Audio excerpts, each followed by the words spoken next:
Bismillahirrahmanirrahim. Assalamu alaikum. Welcome to another video lecture on the topic of respiration and fermentation. Basically इस lecture के अंदर हमने ये discuss करना है कि रेस्पिरेशन से हमारा क्या मतलब है। यहाँ पर हम किस किस्म की रेस्पिरेशन की डिस्कशन करने वाले हैं और इसके अलावा फर्मेंटेशन यानी हमने एनारोबिक रेस्पिरेशन को जो है वो डिटेल में डिस्कस करना है और इसकी टाइप्स एंड ऑलवेज़ इसके अंदर हमने इसके important short question definitely discuss करने हैं। सो after this lecture, you will be able to understand the complete concept of respiration, especially fermentation. So let's start our lecture. सबसे पहले हम ये बात करते हैं कि किसी भी बायोलॉजिकल सिस्टम की आप बात कर लें, वहाँ पर ऑक्सीडेशन रिडक्शन रिएक्शंस होते रहते हैं। सो ऑक्सीडेशन और रिडक्शन रिएक्शंस बेसिकली ऐसे केमिकल रिएक्शंस होती हैं जिनके अंदर हाइड्रोजन एक एटम से जो है ये सेपरेट होता है, यानी एक हाइड्रोजन एटम जो है वो एक मॉलिक्यूल से सेपरेट होगा, एक से जो है वो दूसरे की तरफ हाइड्रोजन जो है यानी इस वाले से H पॉजिटिव रिमूव होगा और इस वाले के अंदर जाके H पॉजिटिव जो है वो ऐड हो जाएगा। तो हम ये कहेंगे कि ये वाला मॉलिक्यूल रिड्यूस हो गया है जबकि ये वाला जो मॉलिक्यूल है वो ऑक्सीडाइज हो गया है। सो बिल्कुल वैसे ही जो रेस्पिरेशन होती है ये भी एक ऑक्सीडेशन रिडक्शन रिएक्शन है जिसमें सेल अपनी एनर्जी ऑब्टेन करता है by the breakdown of organic molecule like for example glucose, यानी इनकी ब्रेकडाउन करने से सेल को जो एनर्जी मिलती है उसी को यूटिलाइज़ करके वो बहुत सारे रिएक्शन जो है वो करता है। दूसरी बात हमारे पास ये आती है कि कितनी तरह की रेस्पिरेशन होती है। अगर हम सेलुलर रेस्पिरेशन की बात कर रहे हैं तो ये दो तरह की होती है, एरोबिक रेस्पिरेशन और anaerobic respiration. But before this you must keep it in mind कि हम यहाँ पे सेलुलर रेस्पिरेशन की बात कर रहे हैं। एक वो रेस्पिरेशन है जिसको आप ब्रीथिंग वेंटिलेशन कहते हैं, वहाँ पे लंग्स का सारा जो है ना वर्किंग होती है और उसकी बात हम नहीं कर रहे, हम बात कर रहे हैं सेलुलर रेस्पिरेशन की, यानी एक सेल के अंदर रेस्पिरेशन की कितनी पॉसिबिलिटीज़ हैं या वो किस तरीके से कर सकता है।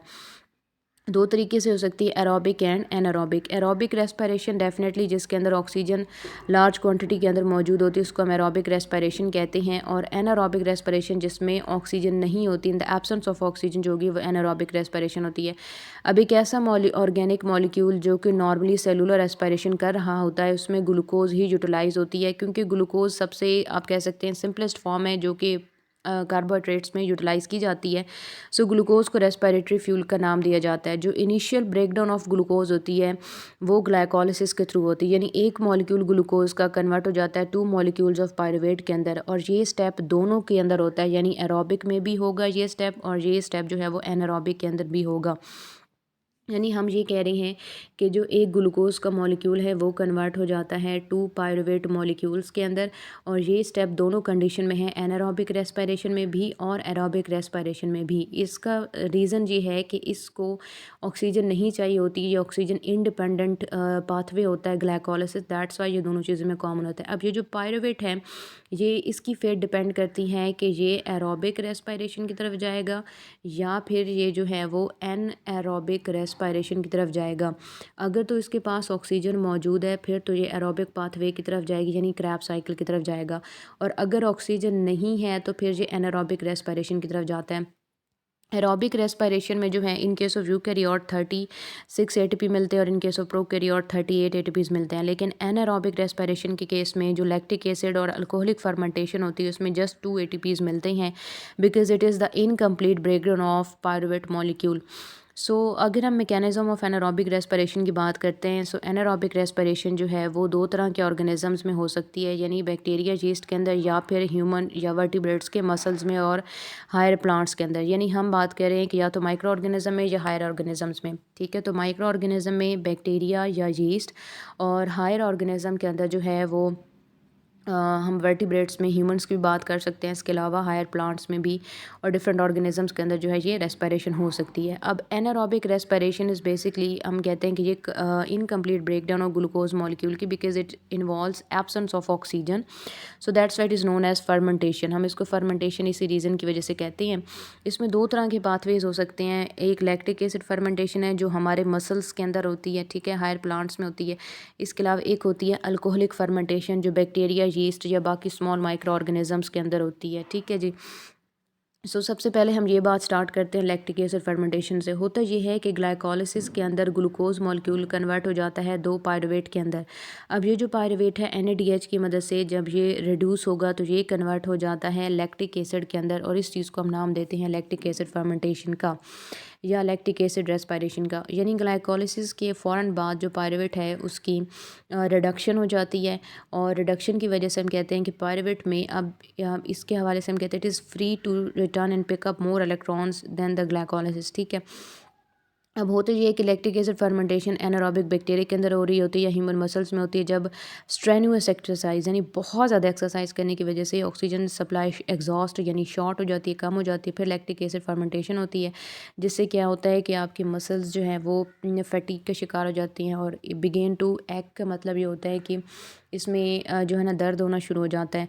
सो लैक्टिक एसिड फर्मेंटेशन में ये होता है कि ग्लूकोज के रिज़ल्ट में हमारे पास आए थे 2 पायरुवेट के मॉलिक्यूल, और ये पायरुवेट के मॉलिक्यूल जो है ये जब डिहाइड्रोजनेज एंजाइम की वजह से इसकी बेसिकली हो जाती है, हम यूँ कहते हैं कि ये अगेन जो है ना रिडक्शन करता है। रिडक्शन के स्टेप में होता क्या है कि ये वाला स्टेप हो रहा होता है कि NADH जो है ये NAD पॉजिटिव में कन्वर्ट हो जाता है, उसके पास 2 एक्स्ट्रा हाइड्रोजन आ जाते हैं। अब आप यहाँ पे देखें कि ये वाला जो कार्बन है, ये वाला यहाँ पे एक तरफ डबल O पड़ा हुआ है, ठीक है, दूसरी तरफ कुछ भी नहीं है, और यहाँ पे इसको देख लें, एक तरफ OH पड़ा हुआ है और दूसरी तरफ ये इस जगह पे एक तरफ OH है और दूसरी तरफ हाइड्रोजन, यानी कि इसके पास 2 H हाइड्रोजन आ गए हैं, 2 H पॉजिटिव आ गए हैं। दैट्स वाई हमने इसको नाम क्या दिया है कि ये लैक्टिक एसिड फर्मेंटेशन है। ठीक है जी, और ये कहाँ पर हो रही होती है, ये बेसिकली मसल्स के अंदर हो रही है। ये आपको ऑन द एवरेज कितने 2 ATP प्रोवाइड करती है, क्योंकि ये इनकम्प्लीट ब्रेकडाउन है।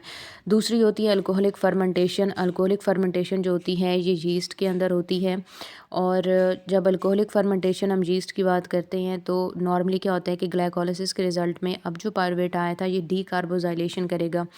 डीकार्बोजाइलेशन करेगा तो ये पायरुवेट जो है ना ये एसिटाल्डिहाइड में कन्वर्ट हो जाएगा और उसकी फर्दर रिडक्शन होगी। यानी यहाँ पे आपने ये चीज़ माइंड के अंदर रखनी है कि पायरुवेट मॉलिक्यूल जो है जब इसकी डीकार्बोजाइलेशन होगी यानी 2 कार्बन डाइऑक्साइड यहाँ से बाहर चले जाएंगे तो ये एसिटाल्डिहाइड में कन्वर्ट हो जाएगा, और एसिटाल्डिहाइड की जब इस तरह से रिडक्शन होगी यानी 2 H पॉजिटिव इसके अंदर आ जाएंगे तो ये कन्वर्ट हो जाएगा फाइनली जो है वो एथनॉल के अंदर जो है ना ये कन्वर्ट हो जाता है। यानी हम ये कह रहे हैं कि जो हमारे पास पायरुवेट था जब ये डीकार्बोजाइलेशन करता है यानी इसकी कार्बन डाइऑक्साइड जो है ये आगे की तरफ बनती है तो ये कन्वर्ट हो जाता है एसिटाल्डिहाइड में, और एसिटाल्डिहाइड इस स्टेप को करते हुए जो है फाइनली हमारे पास इस चीज़ में कन्वर्ट हो जाता है।